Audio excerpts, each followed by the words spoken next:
Buenos nachos and welcome back to the channel. In our previous episode we were trying to diagnose a particular issue with this PlayStation 2 console, and for more details on the diagnostics that we performed you can check out the video right over here. I had performed all of the checks that I could on the DMS, and I determined it would be best to just remove the chip and remove all the wiring that was installed by the installer. We're going to install this chip right here, which is the Modbo 5.0. So let's begin. We're going to first begin by positioning our chip in the most optimum area for our soldering or wire routing.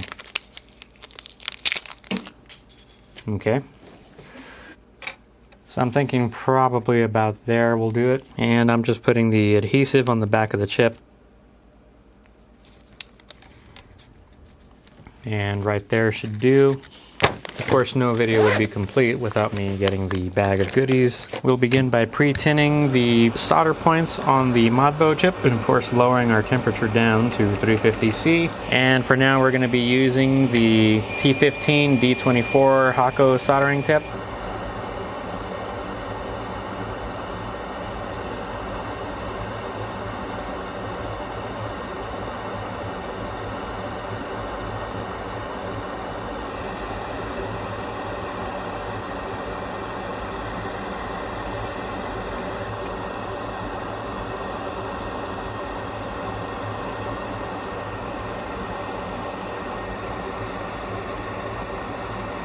We'll solder the M point first, and then we're just going to make our way through the wires. I'm not really going to announce which wires I'm soldering.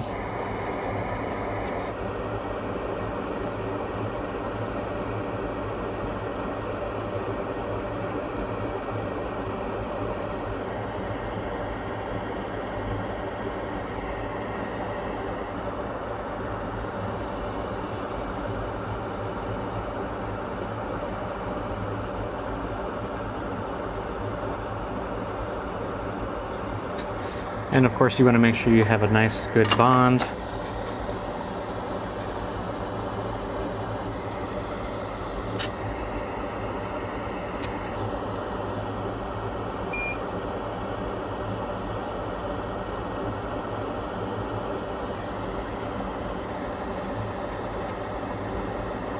Alright, that's one wire. I was too far away from the leg.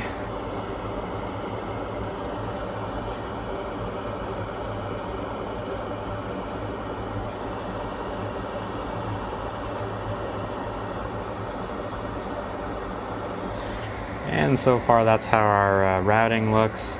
We'll probably use some double-sided tape to make all this adhere a little bit better.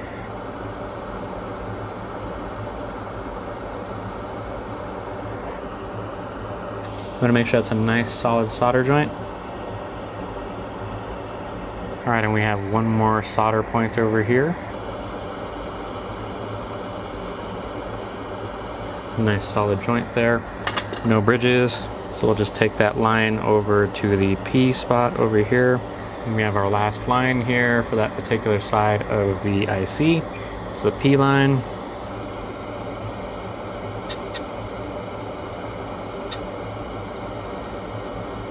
I find that routing your wires like this leaves you'll have a little bit of extra slack. That way you can go back and check things if you make a mistake. So it's always a good idea to do just a tiny bit of extra slack and to route your wires properly. So the Q point is one that we need to prep. So as you recall, the DMS was in here and it uses different points apparently. So let's go ahead and prep these really quick with some leaded solder. You've heard the joke quite a bit of times already.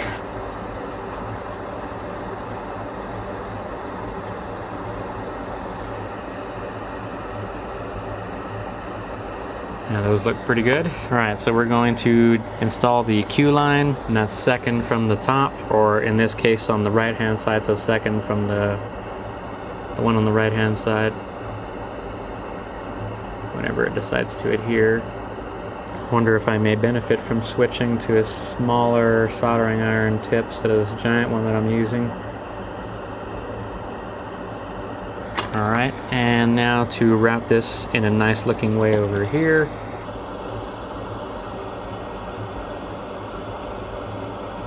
Yeah, this probably won't look as nice as I had envisioned, but that's alright. We can always trim these wires back if I really care what it looks like. Alright, so we'll keep going. T is next. Go ahead and use the blue wire since I haven't used that yet. And it looks like we're going to need some more solder.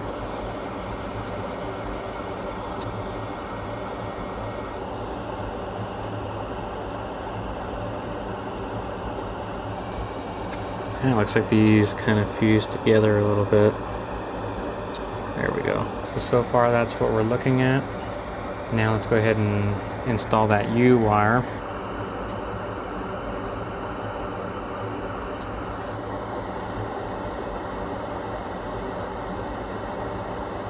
And the next color will be yellow. In case you're wondering, this wire is 30 gauge and it's single core, of course. These fancy wire strippers are from Japan. They're Engineer brand and they are PA-14 in case you're interested. That's quite the solder ball there.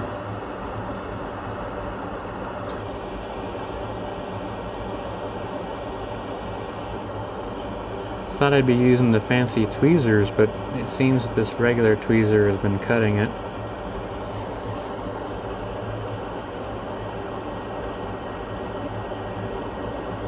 And I believe the next point goes right next to that one, which is the R line. And the next color we're supposed to be using, if we're keeping up with the same color scheme, is black. There we go. And now our second from last wire for this particular area.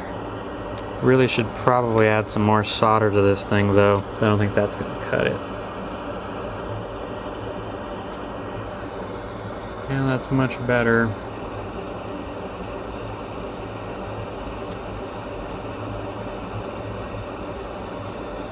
And our final point on this side of the board, the W wire.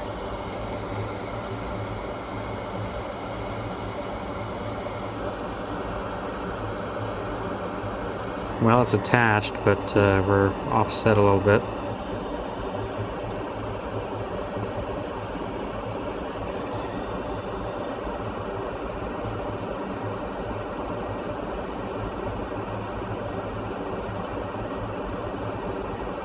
Alright, so we have that entire side soldered on. Now we just need all these points. So we'll go ahead and use a thicker wire for our ground.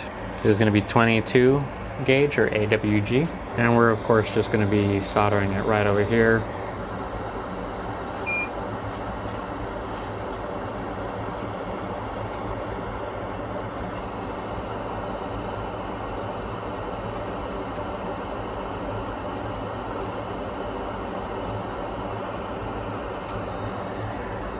Alright, and that looks pretty good.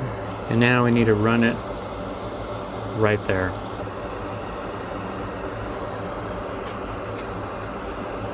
This isn't going to be easy to strip with the wire strippers, but we'll see what we can do. Nah, not too bad. And we will be needing flux for this.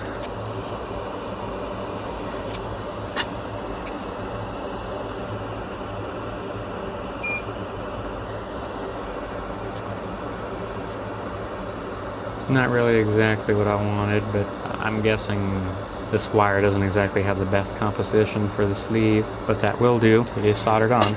I think we'll do our reset line next. We'll go ahead and choose green. Green's kind of always reminded me of reset, so we'll go ahead and use green.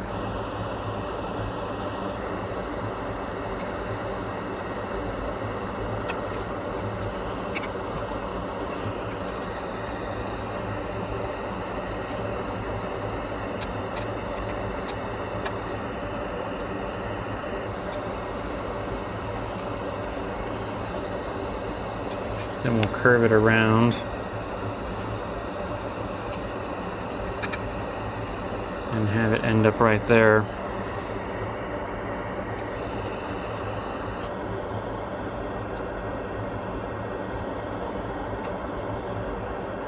And there we have it.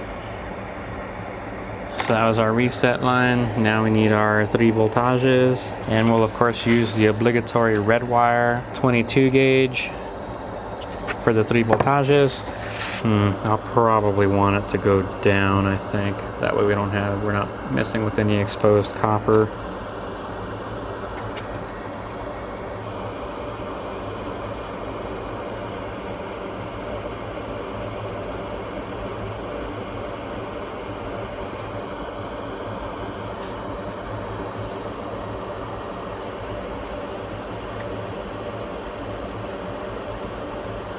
So we're finishing up the 3 voltages, and we'll have to probably be a bit careful because we do have that ground wire there, and we don't want to be touching that ground wire and melting the sleeve from the 3 volt to the ground. Definitely don't want to be doing that.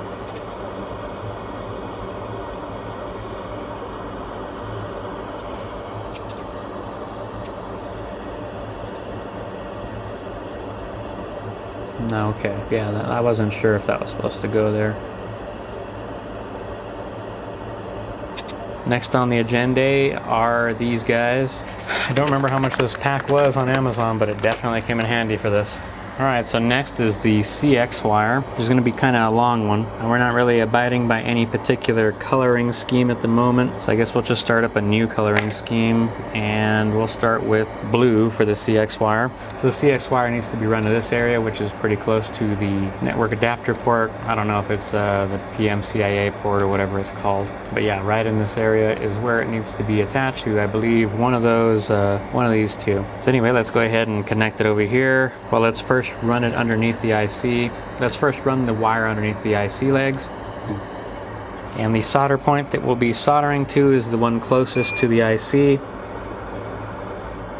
I don't really care for how much slack is there though. We're gonna have to cut some of that back. Not cut your excess slack off of the board. That way you don't have particulates of metal floating on the board that can cause bridges in the future. I'm really surprised we've been managing with this giant soldering tip to do this job. And I'm going to be routing the wire like so. I believe we have one more wire that we need to put over here as well. So we'll see how we're able to run both in there or what. It may not be very easy. Alright, the next point to do would be the SX wire or the SUX wire. The Sony, I guess that's for the signal being injected. I don't know. This point may require using a different tip, and you'll see why momentarily.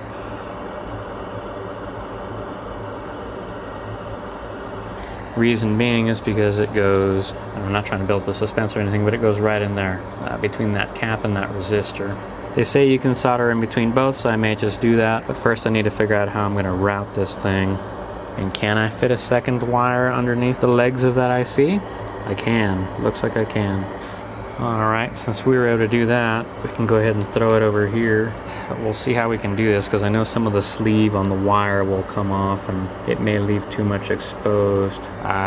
You also want to be careful when you strip the wire, because we could pull on this leg and then that'll cause some problems too. So let's see here. We will switch to a smaller soldering tip. Let's see what we have in our repertoire here. I think I'm going to go with the T15 ILS. So I'm going to see if I can smash it down in there in between these.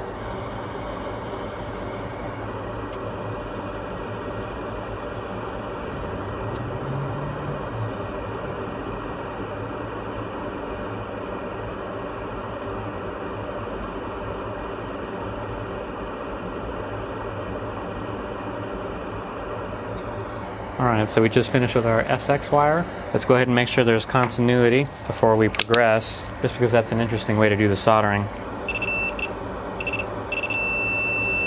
Looks like it's good. Now next we'll go ahead and do the Y wire. Well, it looks like the video is canceled. I can't find the yellow wire. Funny as hell if it actually went inside of there. Oh well, I guess we'll just have to skip. We'll go with the black wire then, seeing as how the yellow one has disappeared. And this will be our Y point, which should have been the yellow wire, because Y stands for yellow, obviously. And you missed it, but there it is. And the Y point goes right over here. We're gonna route this wire underneath these two. Hijo de la chingada, or hijo de su chingao.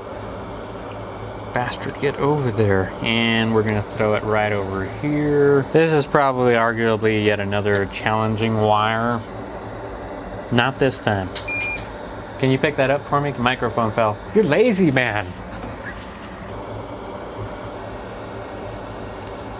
Yeah, it'll be pretty tough to show you this one getting stripped on camera, but we'll see what we can do here. Yeah, that was as good as it was going to get right there. Probably is going to be too much slack. Some of the sleeve is going to melt once I apply heat to it. What I'll do is I'll try and solder at an angle, that way we don't have anything touching. First, let's go ahead and add some solder to this point. And there you have it. It's not the greatest, however, that will work, and we'll just pull that a little bit like that, and we're set. Well, we don't have to cancel the video because I found the yellow wire. You're gonna have to remember how long ago that was. It would have been when I just barely grabbed the black wire for the Y point. Now that we have our yellow wire, we can use that for the next point, which is going to be not the Y point, the B point. So B goes a little bit further than the Y point. Don't like all that slack that's right there. So we'll go ahead and cut off a little bit. There we are. And the same thing we just did with the Y wire. Slide those under these two, and technically the third one as well, because we're going out further than that one. Add our good old-fashioned solder to this point. We'll have to eyeball the distance, and here's where things could get scary, so you definitely want to be careful when you're stripping the wire, since you have the Y wire underneath there. You get a little too crazy with the pulling, you could tear that whole trace, and that will not be the greatest of things. Oof, that is not what I wanted. Yeah, I think we'll just add some flux over here so we can clean up that. I don't want to make all kinds of horns and stuff like the previous installer did. There we go, that's a nice joint. A little bit too much slack coming away from the point, but it's not worth spending an additional 5-10 minutes over. Not that it would really take that long to fix. We're running out of wires to install. So next would be the A point. Alright, so we'll go ahead and do that A point next. So let's go ahead and grab another color of wire here. Which one have we not used yet? The red, and also brown. And technically we used green for the reset line. Now we have our 3-volt line kind of hanging out by everything at the moment. So you're going to have like 4 or 5 lines crossing over 3 volts. But that technically would happen if we were right here anyway. I'm sure there's a 3-volt line I can pull from somewhere over here. But if you want to leave in the comments below an alternate point I could have used for the 3-volt line, that way we don't have the A, I, H, and G wires crossing over it, let me know. So the A wire is going to go somewhere. So it's going to go right over there. Top side of that 103 resistor. Pretty sure I can't fit 3 wires in the rounding, so I'm not going to even try to do that. So we're going to end up right there, the 103 resistor next to the resistor array. So we'll probably leave just a tiny bit of slack. Probably going to be wishing I left more slack on here, I'm sure. I was going to say I highly doubt I have enough solder to make that happen. This thing's going to fly away right now, watch. Hold it.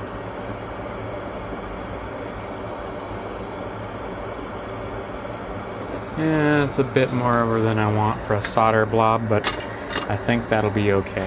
At least you know it's on there. It's not that obligatory tight fit that people enjoy, but it'll do. Alright, now we have the solder points that go on the back of the board, which some people will have problems with, and we'll see if we have problems with them. So that'll be our G wire. It's a good thing that's just for temporary purposes.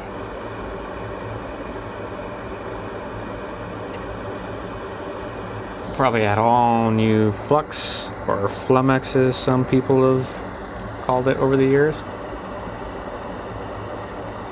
Just want to wet these solder points here before we begin.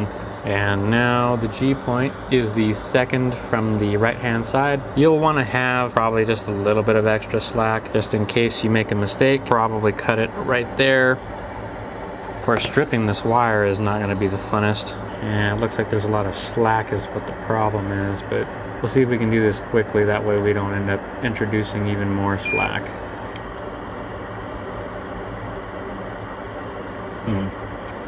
Doesn't look like that's going to happen per se.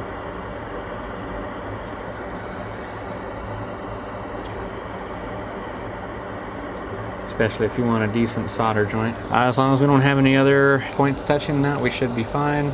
Next, that'll be the H point, which is to the right of the G point that we just did. As for the wire selection, let's go ahead and go with blue. No, we'll go with green this time. It's almost over. Just one more wire after this one, folks. Alright, and as stated previously, we are soldering to the right-hand side of the brown wire. Probably want to leave a little bit of slack once again, just in case. I'll probably cut it right there. Looks like the blue wire wants to be next. Yeah, this one might not be easy to get the slack we need. Of course, you know what's going to happen is once I get it soldered, then we're going to have a ton of exposed wire. All right, and we want to be right there.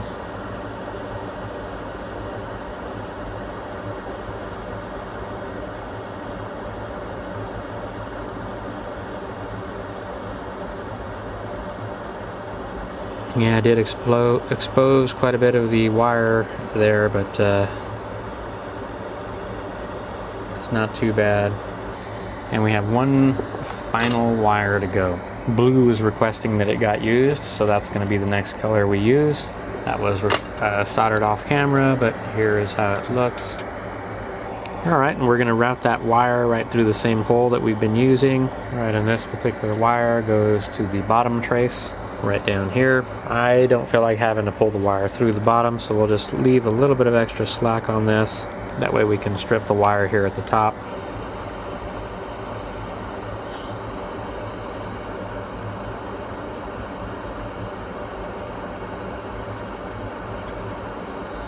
Yeah, it looks like it could use more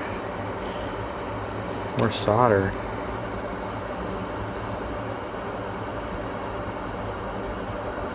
That's much better. I mean, this kind of looked questionable. Yeah, that's better. So we're going to clean up everything after we're all done, and that'll more than likely be off camera. We're going to go ahead and partially reassemble the console and see if we can boot some games. Alright, so we're going to go ahead and put our double-sided tape under here, which is leaps and bounds better than that foam stuff, if you recall seeing that for the DMS install that somebody else did on this console. But we're using this stuff right here.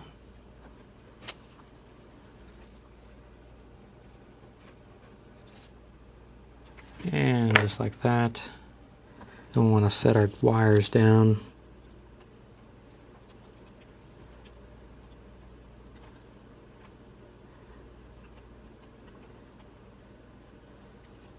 Yeah, there was a lot of slack on the black and the orange wire.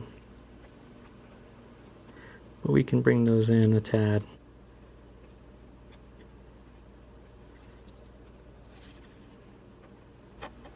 And finally the red.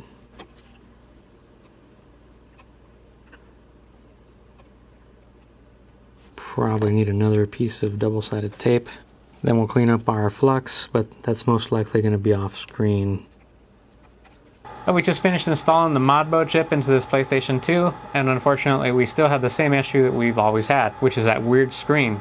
Now, as I mentioned in the previous video, we had already swapped out the lasers, and we tried doing adjustments on the laser, and that didn't solve anything. And clearly it's not an issue of the mod chip being bad, because this was happening with the DMS chip, and of course it's now happening with the Modbo chip. So at this point I can only conclude that it's an issue with the board, and maybe the drive controller has failed. If you have an idea what may be causing this issue, please leave it in the comments down below. If you found this video helpful or useful, please remember to leave us a like and subscribe, and thanks for watching. Until next time.